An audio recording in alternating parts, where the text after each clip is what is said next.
BMW now proudly brings you Lifestyle Chronicles.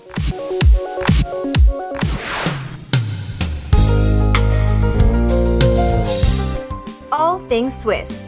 That is the latest promotional event held here at the Marco Polo Ortigas. Marco Polo General Manager Frank Reidenbach, who also happens to be Swiss, welcomed everyone to the big event. We gathered here, as we said, to celebrate All Things Swiss. The hotel is 2 years old. We opened in July 14.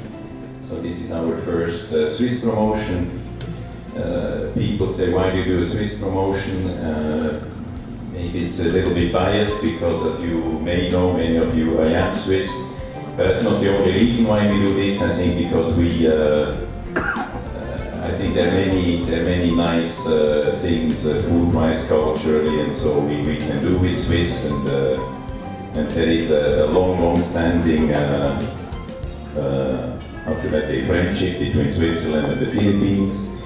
August 1 was the National Day of Switzerland. It is actually their 725th day after the country was established in 2091. The deputy head of mission of the Embassy of Switzerland also addressed the crowd as he spoke of how multicultural the country is.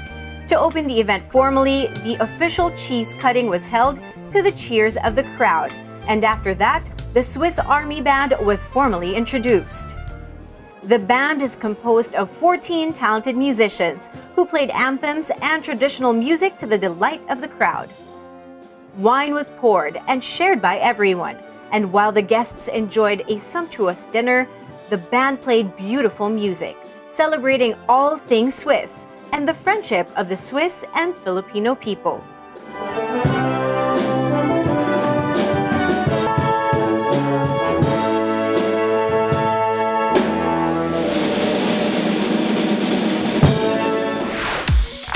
Lifestyle Chronicles has been proudly brought to you by BMW.